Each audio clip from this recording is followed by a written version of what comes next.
Mana nziza turagushimiye cyane ubwawe wakunze umwana w'umuntu uramukunda n'uyu munsi ukaba ikigaragaza urukundo wamukunze mu byo wamukoreye byiza harimo ijambo ryawe umugaragu wawe niryo agiye gukoresha kugira ngo yongera tubwire yongera duhugure yongera ateshe yongera agarure turagusabye Mana kugira ngo imitima yacu ubwenge bwacu imibiri byacu bibahangaha Mana kugira ngo tugirirwe neza nawe nuko rero nabe igikoresho cyawe ni mu izina rya Yesu Kristo umwami w'isenze nizeye amen.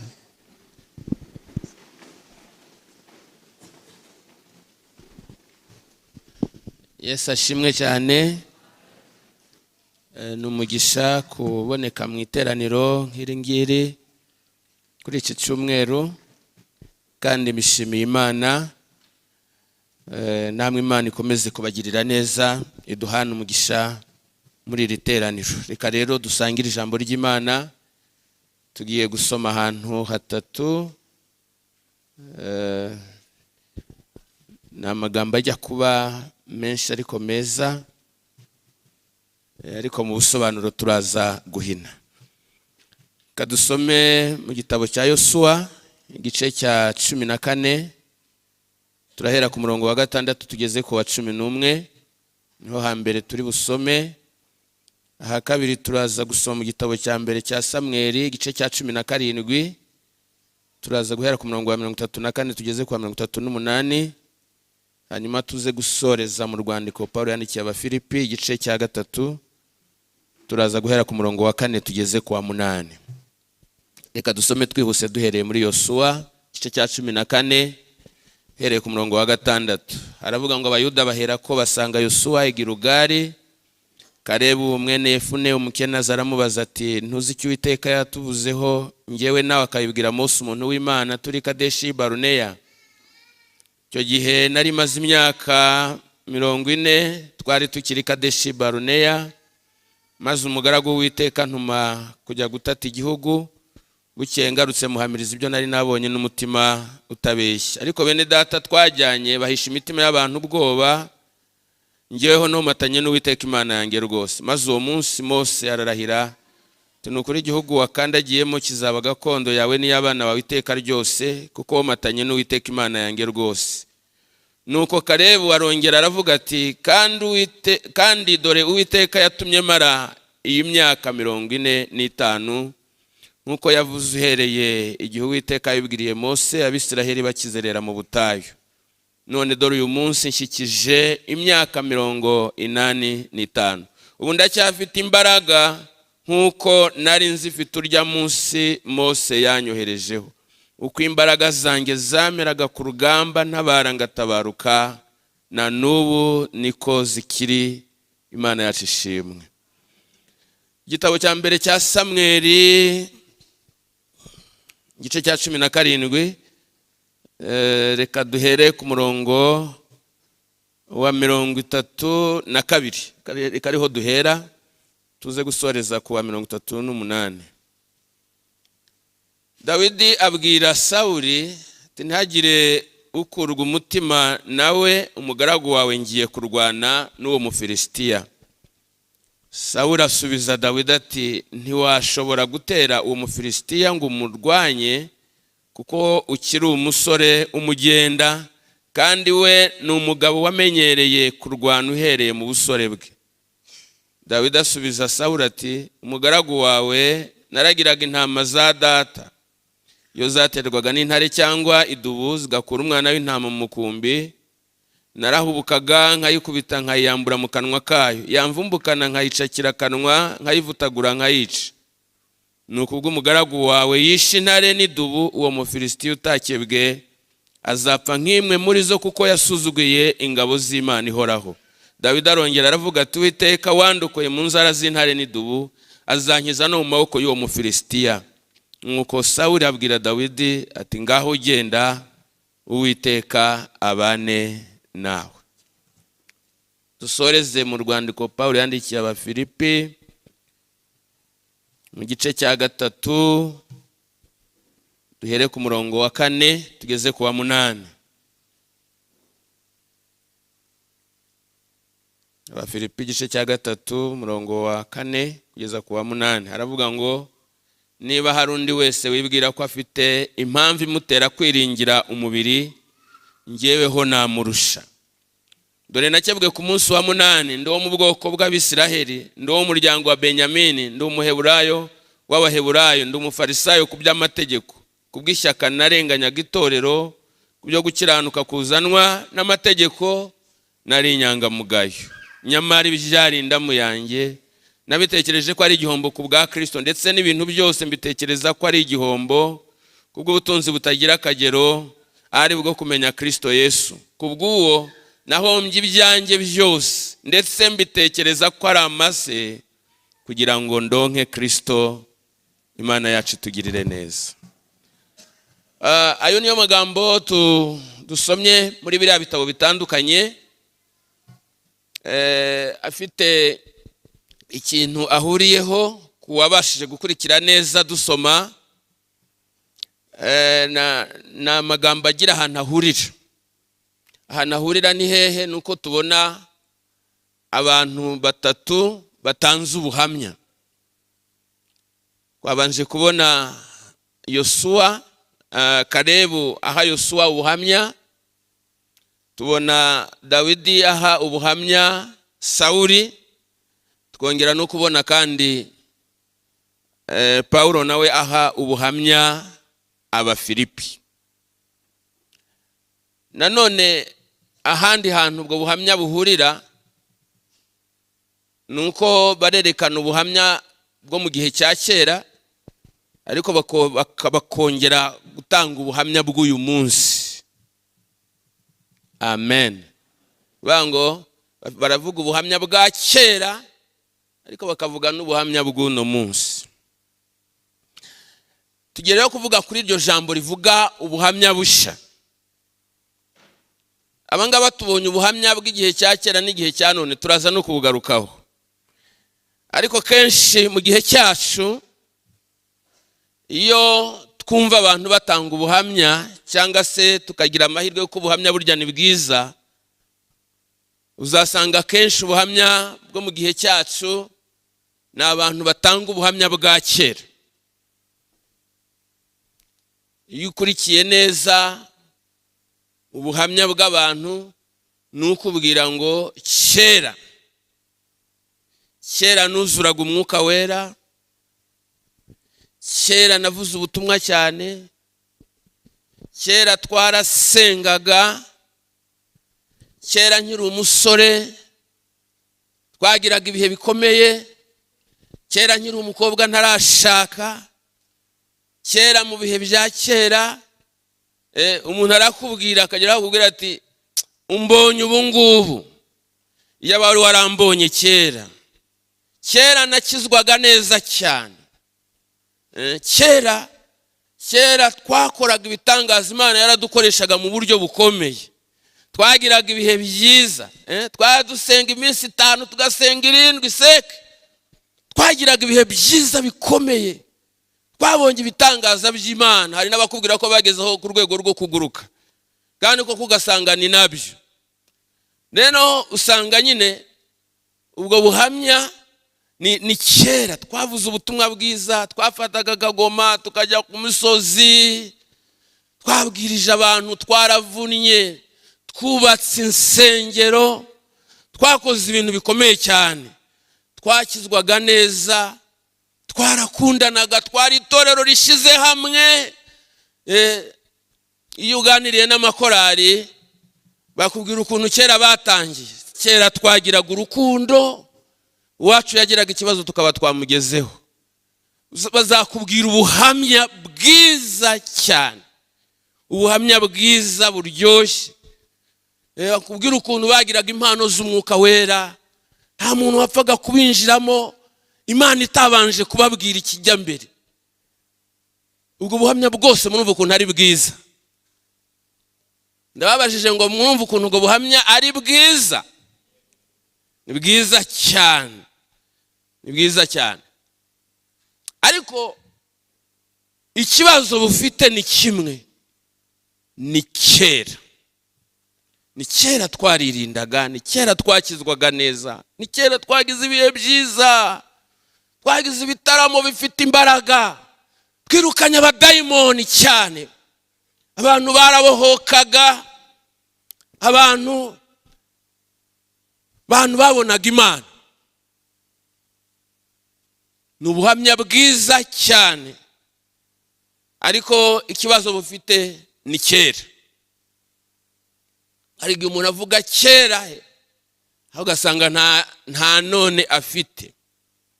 Uyu munsi nagira ngo tuvuge ku buhamya bushya, ko nubwo dufite ubuhamya bwiza bwa kera, biradukwiriye ko twavuga n'uyu munsi. Uyu munsi bimeze bite? Kugira ngo tuvuge ubuhamya bushya mu byerekezo bine, kandi buri jambo rifite umwihariko waryo. Icyerekezo cya mbere turavuga ubuhamya bushya bujyanye no guhinduka. Impamvu ubuhamya bushya bujyanye no guhinduka nuko hari abantu batarahinduka bakeneye ubuhamya bushya. Muri iri teraniro rinini ringana gutya, ndagira ngo babwire ko harimo abantu batarahinduka, abo bakeneye ubuhamya bushya bujyanye no guhinduka, bakwiriye guhinduka. Kandi harimo n'abahindutse ariko batahindutse rwose. Hari igihe abantu bahinduka ariko ntibahinduke rwose. Niyo mpamvu Paul yandikiye Abaroma ati ndabinginga, harya mu gice cya 12, ati ndabinginga kubw'imbabazi z'Imana, mutange imibiri yanyu ibi bitambo bizima byera bishimwa, niko kuyikorera kwanyu gukwiriye. Kandi ntimwishushanye n'abikigengo, ahubwo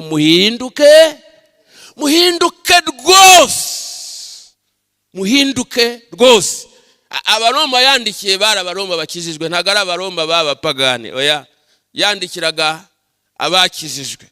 Ariko bari barahindutse, ngo ariko batarahindutse rwose, bari bagifite ibintu by'ibisigisigi, bari bagifite ibintu by'ibikamere runaka bitarandutse ngo biranduke rwose. Hari igihe umuntu usanga yarahindutse ariko ugasanga hari ibintu agifite bitararangira, bitarashira, bitaramuvamo. Umuntu mwegeze guhura n'umuntu aramubwira ati narakijijwe, hatumeruka kera, heruka kera nkirindaya, ariko Imana yangiriye neza, narakijijwe ngubu ndi umukristo, nsengera aha arahavuga, ariko ntago ndi buhavuge. Aramwitegereza arambwira ati Imana ishimwe ko wateye intambwe, gusa ndacyakubonaho ibimenyetso by'uburaya. Urumva mu by'ukuri hari intambwe yateye, yarahindutse, ariko ntiyahindutse rwose. Hari igihe umuntu asigarana ibintu by'ibisigisigi bitarandutse. Umuntu ashobora kuba yaravuye mu buraya nk'uko, ariko yajya ahura n'abagabo akabahobera akabiha wese, kandi ukabona yafashijwe, ukibaza buriya aba yafashijwe n'iki? Umuntu umeze gutya aba yafashijwe n'iki? Umuntu ashobora kuba yarahindutse atagifata urugendo ngo ajye kwiba, ariko mu kazi bamutuma agakora icyo bita kugavura. Mu by'ukuri yarahindutse, ntago ashobora gufata umwanya wo kujya kwiba muri banki, kujya gukora mu mifuka y'abantu, ariko ngo aragavura. Kandi yagavuye arabyeza, ntugire ngo hari umuti umucira urubanza. Uwo muntu aracyafite ikibazo, afite igisigisigi, ntago biraranduka neza. Hari abantu batagisambana ariko bamazwe n'irari, ryarabishe, ryarabangije. Ndetse ugize gutyo ukajya mu matelefone yabo ukaba wagwa kuri message yandikirana n'abantu, hari ibyo adashyira mu bikorwa ariko aracyabivuga. Ndagira ngo babwire ngo buryo umuntu yanditse, iyo ufashe telefone ukandika, buryo ubuvuze, kuko ni wowe nyirizina wa muntu wawe w'imbere urimo uvuga, urandika ariko buryo uravuze. Hariho rero buriya iyo umuntu yundi yakizijwe neza na telefone yirakizwa, ariko hari uzasanga bagifite amafoto y'urukozasoni ayoherezanya, bagira n'abantu babiganiraho cyane bakabitindaho. Hari abantu rero bahindutse ariko batahindutse rwose. Ushobora no kumukandagira ugenda utanamubonye akagutikura, yarangiza ati mbabarira mwene data, nyine nuko bigenze ariko byarangiye. Byarangiye. Nigeze guhagarara rimwe kwa Rubangura mpagaze, harimo nari ntegereje abarokore babiri nzi neza, babiri nzi. Umwe yagendaga gutya, undi agiye kwambuka umuhanda gutya, none bagize gutya barasekurana, ariko bo ntibaziranye, ariko ngiye bombi ndabazi, ariko bari bicanye n'Imana yahabaye, kandi nta numwe woroshye nibura ngo yorohere undi, ngo babone ko ari n'impanuka bagize. Bagifite kamere, ariko ntibyabuza kubwiriza no kuririmba no gusenga. Amasengesho tuyajyamo cyane, ariko barahindutse kuko ntibakijya mu kabari, barahindutse kuko ntibakijya mu burayi, barahindutse kuko, ariko ntago bahindutse rwose. Aba bantu bakeneye ubuhamya, bushya.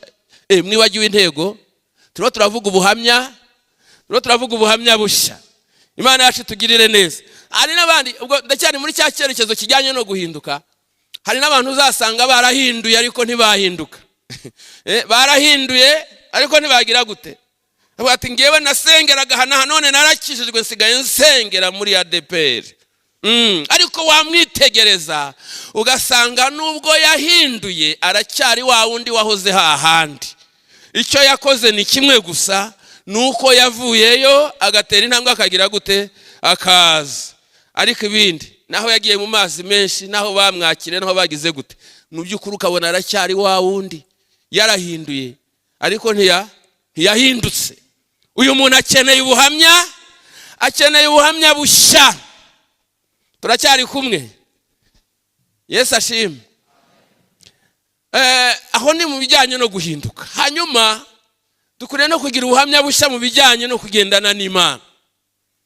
Hari umuntu uzaguha ubuhamya akubwira ukuntu yagendanye n'Imana, akubwira uko ingero muri bira turaza kuziza, akubwira ukuntu yagendanye n'Imana, umve biraryoshye. Akubwira ukuntu Imana yakoranaga nawe, akubwira ukuntu yabanaga n'Imana, ukuntu yajyaga yumva ijwi ry'Imana, ukuntu yagendaga ari mwirinzi, yirinze cyane, baragendanaga nayo, ariko akabivuga badaherukana. Yagendanye nayo, ariko uyu munsi wa none ugasanga ntago baherukana. Baheruka kugendana kera, cya gihe cyo mu butayu bagendanaga, ariko uyu munsi wa none ugasanga ntago baherukana. Uyu muntu nawe akeneye iki? Akeneye ubuhamya kuko ubwa kera arabufite, ariko uyu munsi hari ikibura. Hanyuma icyerekezo cya gatatu cy'ubuhamya bushya ni kubigendanye n'imirimo. Imirimo.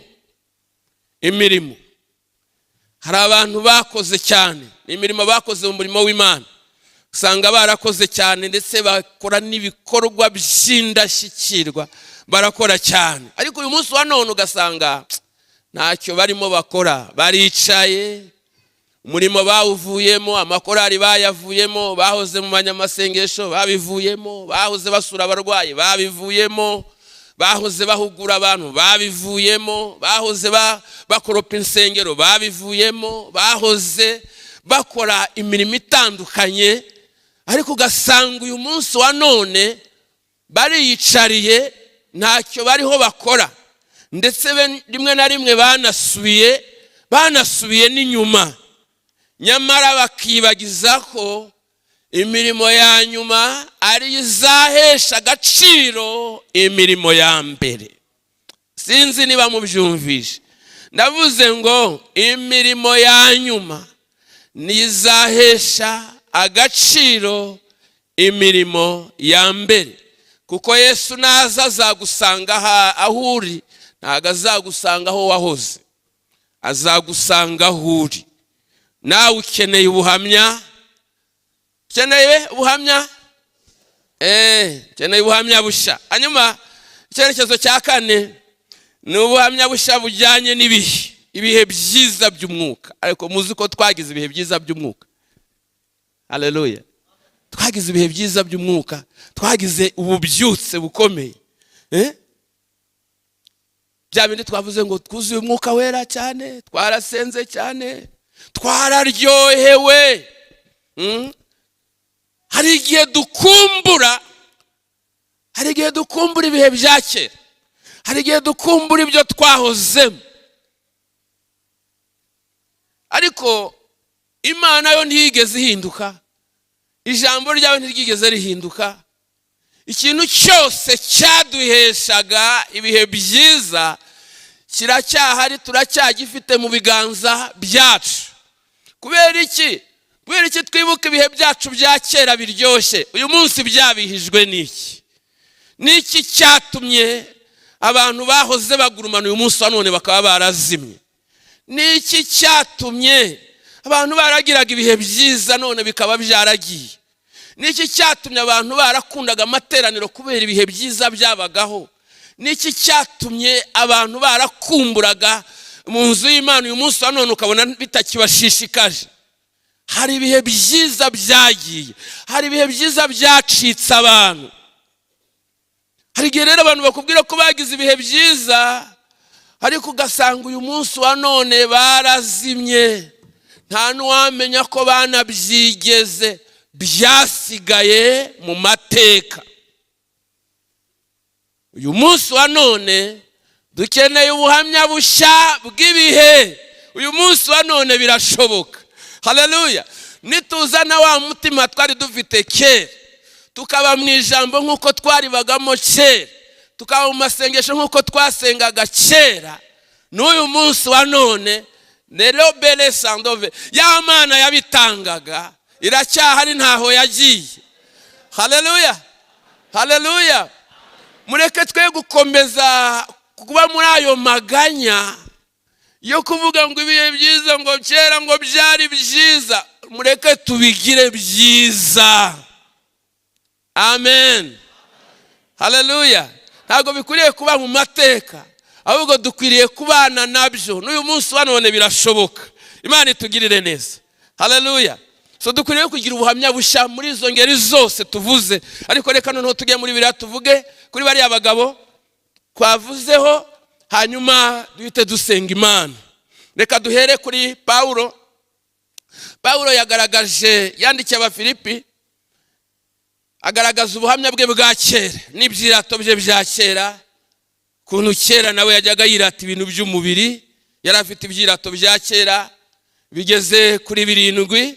Cyambere yirataga cyari ikintu cyitwa gukebwa. Ngewe nakebwe ku munsi wa 8. Wari umuhango umwana w'umuhungu wese wavukaga mu Bisiraheli yahabwaga guturuka mu gihe cya Abrahamu. Ni itegeko yahawe. Umuntu wabaga utakebwe abandi baramunenaga, nta gaciro yabaga afite mu bantu. Kandi wari umuhango pe. Wari umuhango ufite igisobanuro gikomeye mu Bisiraheli. Cyambere yirataga yabaga ati ngewe nakebwe ku munsi wa 8. Icya kabiri yirataga ubwoko ati uretse n'ibyo nduwo mu bwoko bw'Abisiraheli, ubwoko bw'Imana, ubwoko bukomeye, ubwoko bufite agaciro, ubwoko buzwi n'Imana. Nduwo mu bwoko bw'Abisiraheli. Icya kabiri yirataga bwari ubwoko. Icya gatatu byarengaga ubwoko, avuga ngo noneho ndi n'uwo mu muryango wa Benjamin. Nduwo mu muryango wa Benjamin. Uzi kurenga kwirata ubwoko kagera aho wirata umuryango, kajya mu gisekuru. Hano bavuga ko impamvu yirase umuryango wa Benyamini, icyambere burya abahungu bose ba Yakobo bose bavukiye hanze, ariko yaratahutse Benyamini nibwo yavutse, ati twebwe ndani mu gihugu ndani. Ikindi burya imiryango 10 yarazimye, haza gusigara umuryango wa Yuda n'uwa Benyamini. Niyo mpamvu yabigiraga ibyirata bati yewe nduwo mu muryango wa Benyamini, umuryango wagumanye n'Imana ukiri mu masezerano. Cyo cyari icya kabiri. Icya gatatu yirataga. Icya kane yaravuze ngo ndumuheburayo w'abaheburayo. Data ni umuheburayo, mama ni umuheburayo kazi, sogokuru nyogokuru, ntago mvangiye, ntago ubwene gihugu bwanjye ari ubugurano, ni kavukire, tumuheburayo w'abaheburayo. Cyo ni icya kangahe yirataga. Ni icya kane. Icya gatanu yirataga idini ry'abafarisayo. Mu gihe cyabo ryari idini rikomeye, idini ubundi ugiye mu mateka y'abafarisayo ni idini ryatangiye neza, ryatangiye riri mu mwuka cyane, barwanya ibizira, hanyuma biza gusoza ari abantu basigara biyandikaho amategeko, bakagenda bayasoma, ubundi bakajya hagati mu maguriro kugira ngo abantu bababone, ubundi bakayaririmba, ariko ngo bikaba inyuma ku mubiri, ngo ariko mu mutima bitagihari. Ariko iri dini ryari idini riremereye cyane, no kuribamo byari fieri, byari ibintu bigezweho. Kwa wa uri umufarisayo utundi tudini, idini ry'abafarisayo ryari rikomeye cyane. Yirataga idini rero. Hari abantu bwiriza ubutumwa, aho kugira ngo bumve ubutumwa bakakubwira idini, bakakubwira idini, kandi mu by'ukuri rimwe na rimwe hari igihe umuntu avuga idini gusa n'ibyaryo atanabipratika, bitaba muri we. Icya gatandatu yirataga ishyaka. Yirataga ishyaka ryanatumye arenganya itorero. Murabizi ukuntu yishe Stefano n'abandi bantu batandukanye mu gihe yagiraga ishyaka, ndetse ajya avuga, hari ahandi avuga ngo yarushije abo mu gihe cye kugira ishyaka ryinshi. Yagize ishyaka ryinshi kubw'idini, yagize ishyaka ryinshi kubw'amategeko, yagize ishyaka ryinshi kuby'imigenzo y'abasekuruza. Hanyuma icya karindwi yaravuze ngo kubwo gukiranuka kuzanwa n'amategeko nari inyangamugayo. Ku bintu bijyanye n'amategeko, ndi inyangamugayo cyane, nari inyangamugayo, narabyubahirizaga neza, ijambo kurindi nagiraga, nari inyangamugayo. Ubwo ni ubuhamya bwe bwa kera. Arangije aravuga ati rero ibyo byose byari indamu yanjye, nabitekereje ko ari igihombo ku bwa Kristo. Haleluya. Ndetse n'ibintu byose mbibona ko ari igihombo kubw'ubundi butunzi butagira akagero, aribwo kwakira Kristo Yesu. Ntago nkirata ibyo byose, sinkirata amoko, sinkirata imihango, sinkirata nationalite, sinkirata idini, sinkirata ibyo nabagamo, bya bindi narishaga, ahubwo ubu nirata Kristo. Kubw'uwo nahombye ibyanjye byose, ariko ibyirato byanjye bishya ni Kristo. Haleluya. Ubu ni Kristo nirata.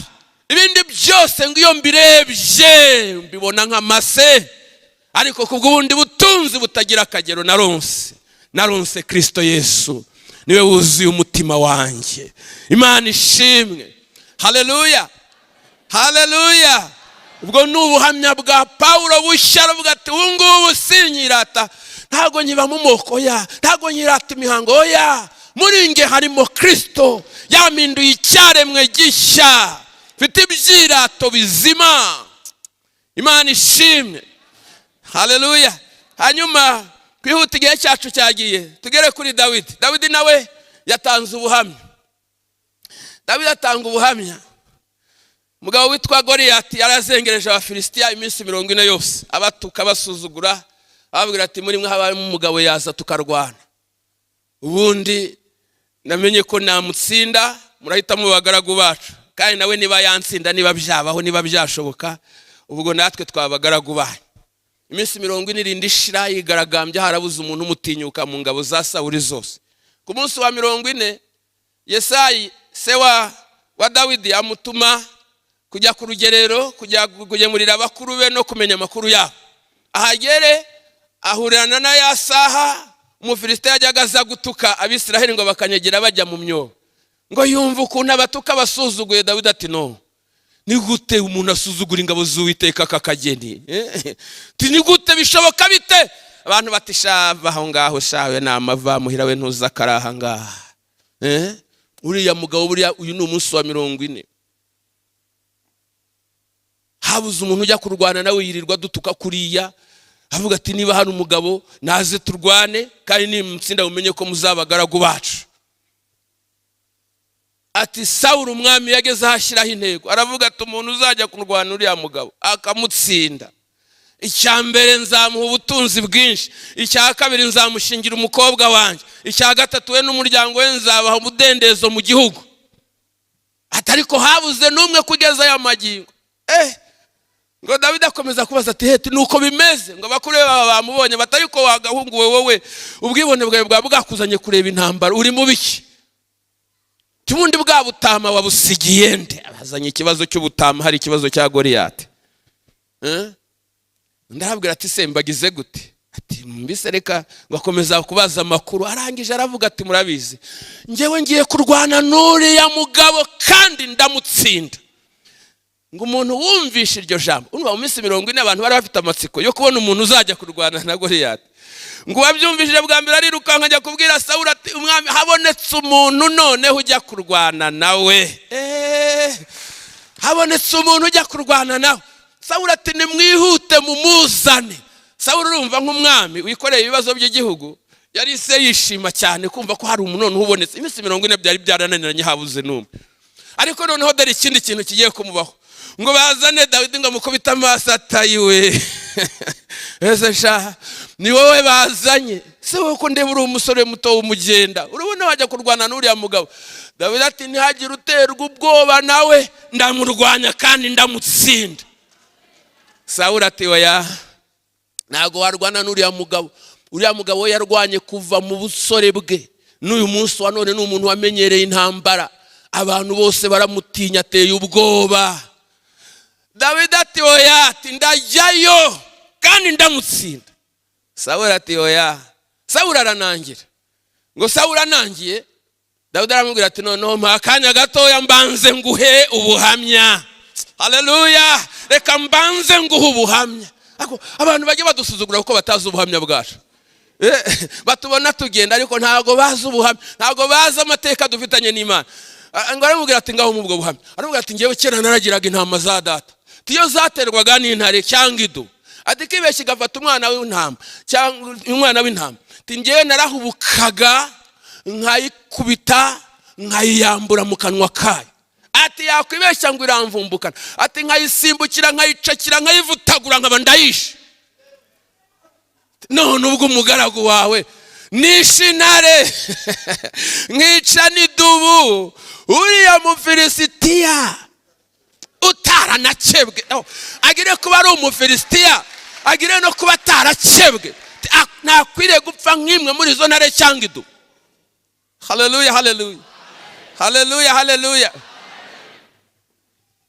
Uzi ko hari abantu batazi ko twishe intare, hari abantu batazi ko twishe idubu, batubona gutya gusa, ariko ahantu twanyuze twarazishe. Ayiwe, haleluya, haleluya, haleluya. Mbabwire ngo iki se? Ubu aba bagabo babicaye hano nta ntare cyangwa idubu zapfuye mu nzira banyuzemo. Muzi abandi baguye muri iyo nzira bananiwe kwica izo ntare n'idubu. Mwabona umuntu ahagaze hano mukagira ngo mva we twishe intare we, twishe ubu amadubu twarayishe. Haleluya. Ariko muve mu mubiri mujye mu mwuka. Nimujya mu mwuka muranshikira, ariko nimuguba mu mubiri muravuga mutaka akagabo kandi kigerezaho. Ndagira ngo babwire ngo twishe intare, twishe ni zarapfuye. Ahantu twanyuze zarapfuye, zaratwitambitse, ariko turazica turatambuka, na bugingo n'ubu turacyatambuka, ziracyapfa. Haleluya. Imana ishimwe, Imana ishimwe. Abo twaherukanaga kera ayiwe ntizapfuye se, zarapfuye, zaritambitse ariko zarapfuye. Imana ishimwe. Haleluya, haleluya. Ngewe nishintare n'ikidubu, uriya Mufilisiti utarakebwe ntakwiriye gupfa nk'imwe muri izo ntare cyangwa idubu. Ariko umva ijambo rikomeye yarengejeho, aravuga ngo Uwiteka wabanaga nanjye. Cya gihe n'icintare, cya gihe n'icidubu, n'uyu munsi arabana nanjye. N'uyu munsi turacyari kumwe, n'uyu munsi turacyagendana, n'uyu munsi. Oh, haleluya. Kurya yakoze ibya mbere, azakora n'ibindi. Ya yindi yantabaraga kirya gihe arongera ntabare. Ujya waciye inzira arongera aca inzira. Ujya wandinze gukorwa n'isoni, turacyari kumwe, turacyari kumwe. Iracyari ya Mana yakoze ibya mbere. Haleluya. Iracyari yo kandi, iracyari ya Mana kandi turacyari kumwe. Imana ishimwe, Imana ishimwe. Haleluya, haleluya, haleluya. Ngo Sawuli yumvisha, yumva aremeye, aravuga ati sha noneho mwana wanjye genda rwose, genda. Ngo arangije ngo amuzanira imyenda ya gisirikare, amuzanira n'inkweto ngo arabimwambika. Aramubwira ati genda. Undi ngo abyumvisha aravuga turabizi ibintu nyambitse, ibi bintu ngiye simbimenyereye. Ibintu ariko abari babyambaye mu minsi 40 bakoze iki? Ubundi ararinda bimwambikira iki? Abari babyambaye bo bakoze iki? Ngo arangije arabyiyambura, aravuga ati oya. Ngo afata umuhumetso aragenda ajya kukageza, afata utubuyenge dutanu. Ngo ajya guhura na Goliyati. Ngo Goliyati we yamukubise amaso, ayiwe atesha. Babuze umuntu bohereje wesha. Ngatangira kumutuka ati niko asiko mbone uzanye inkoni sha, ati wagize ngo ndimbwa sha. Ngo aramukwena. Ngo Dawidi aramubwira ngo anteranye inkota n'icumu n'agacumu. Ngo ariko njyewe nguteye mu izina ry'Uwiteka Nyiringabo, Imana ya Isiraheli, wihaye gusuzugura uyu munsi. Uwiteka agiye kukungabiza, nkwice nguce igihanga. Ubundi ntumbi z'Abafilisitiya ndazigabura inyamaswa z'inkazi n'ibisiga byo mu kirere. Umva ijambo rikomeye cyane, kugira ngo isi yose, isi yose imenye ko mu Isiraheli hari, imenye ko mu Isiraheli hari Imana. Haleluya. Hari ikintu kigomba kuba kugira ngo bimenyekane. Bimenyekane ko i Remera hari iki, ko hari Imana. Hari ikintu kigomba kuba. Uyu munsi bigomba kumenyekana. Yesu nashimwe cyane. Haleluya, haleluya. Ijambo rya kabiri yarengeje aravuga ngo kandi n'iri teraniro ryose rira. Niko yanditse, niko handitse. Aravuga ngo n'iri teraniro ryose ngo rimenye yuko Uwiteka adakirisha inkota cyangwa icumu, ngo ahubwo yuko urugamba ari urwande, ari urw'Uwiteka. Imana ishimwe, Imana ishimwe. Haleluya, haleluya. Amen. Reka tumuveho tujye kuri, reka tumugarukiriza aho ngaho. Tujye kuri Kalebu hanyuma dusose. Kalebu ni umwe mu bantu bajyanye na ba Yosuwa n'abandi batasi 12 gutata igihugu. Hanyuma habaho amateka yo kuzana inkuru. Yosuwa na Kalebu bazana inkuru nziza, ariko abandi bazana inkuru z'incamugongo. Kandi abazanye inkuru z'incamugongo barumvirwa cyane, abazanye inkuru nzima ntibumvirwe. Byabaviriyemo igihano cyo kuzunguruka mu butayu Abisiraheli bose imyaka 40, kandi benshi bapfira mu butayu. Hanyuma igihe cyaje kugera, nyuma y'imyaka 40 bazunguruka mu butayu, ijambo ryavuye ku Uwiteka ribwira Mose, riramubwira ngo Mose we, igihe mwazungurukiye kuri uwo musozi kirahagije. Igihe mwazungurukiye kuri uwo musozi kirahagije, ngaho ni mucyamike mugende mwinjire mu gihugu. Haleluya, haleluya. Imana ishimwe. Bageze mu gihugu, bagezeho no bayobowe na Yosuwa. Ntago yari akiri Mose, ubwo ndanga kujya mu mateka menshi, ariko Yosuwa bafasha kugabana igihugu uko ingabano Imana yari yarazivuze. Mu gihe Abayuda rero baje kurekera mu mugabane wabo, Kalebu wigeze kugenda bahagarariye cya gihe nawe ngo azamo, ngo araza. hanyuma ngo ageze kuri Yosuwa, ntabwo biri bivuga, ariko ntekereza ko haba harahindutse ibintu byinshi, ashobora no kumuyoberwa. Aramubwira ngo ariko ntabwo uzi icyo Uwiteka yatuvuzeho njyewe nawe, akabibwira Mose umuntu w'Imana tukiri Kadeshi Baruneya. Ntabwo ubyibuka cya gihe? Haleluya, haleluya. Hari abantu basenganye hano ngo bajye bibukiranya iby'Imana yavuze kera. Haleluya, haleluya. Ntabwo uzi icyo Uwiteka tuvuzeho njyewe nawe cya gihe, akabibwira Mose umuntu w'Imana tukiri Kadeshi Baruneya. Ntabwo uzi icyo gihe Mose yantumye kujya gutata igihugu, narangiza nkagenda nagaruka nkamubwira ibyo nari nabonye n'umutima utaryajya, ngo ariko bene data bo twajyanye bahishije imitima y'abantu ubwo, ngo ariko njyeweho nomatanye n'Uwiteka Imana yanjye rwose. Tuwo munsi Mose yararahiye. Mose rero yari umuhanuzi. Ariya magambo Kalebu yavuze ngo Mose yararahiye, bwari ubuhanuzi yahanuye. Aravuga ngo umunsi Mose ararahira, ngo aravuga ngo nukuri. Ijambo rirakomeye. Imana ivuze ngo nukuri. Burya Imana igitanga amasezerano, ariko igatanga amasezerano mu buryo butandukanye. Hari igihe ikubwira nzakugirira gutya, ariko nawe urasabwa ibi n'ibi. Icyo gihe udakoze ibyo usabwa, isezerano urayitegereza ukaribura. Ariko hano yaravuze ngo nukuri, hariho indahiro. Haleluya. Ni ijambo riremereye cyane. Nukuri ni isezerano rivuga ngo nujya no kugwira kuramira, nugira n'intege nkeya kwisunikira ubwayo, kuko yashyizeho indahiro. Iravuga ngo uko nabitekereje niko bizagira gute, niko bizasohora. Imana yashyizeho indahiro, ntabwo igikwemerera uragwika kuramira kandi abandi baguye ikabareka. Yavuze ngo nukuri igihugu wakandagiyemo kizaba gakondo yawe n'iy'abana bawe iteka ryose, ngo kuko wamatanya n'Uwiteka Imana yanjye rwose. Hanyuma rero agere kandi magambo aravuga ngo none reba, ngo reba Imana yarinze isezerano ryayo kuva kiriya gihe, dore hashize indi myaka 45. Reba igihe Imana yabwiye Abisirayeli tukizerera mu butayu, none nshikije imyaka 85. Umva ubuhamya bushya rero. Uyu munsi ndacyafite za mbaraga. Haleluya. Za zindi unziho ku myaka 40, uyu munsi ku myaka 85 ndacyafite za mbaraga. Bwa butayu ntibwancogoje, intambara zo mu butayu ntizancogoje, kurya manu ntibyancogoje, kubura imyambaro ntibyancogoje, kubura ibyo kurya ntibyancogoje, naho twaburaga amazi ntitwacogoye. Ndacyafite za mbaraga. Uko imbaraga zanjye zameraga ku rugamba, cya gihe ntabara nkanatabaruka, nukuri ndacyari Karebuzi. Ndacyari Karebu wo mu myaka 40, ndacyari Karebu nyuma y'imyaka 85, ndacyari umunyembaraga za zindi unziho.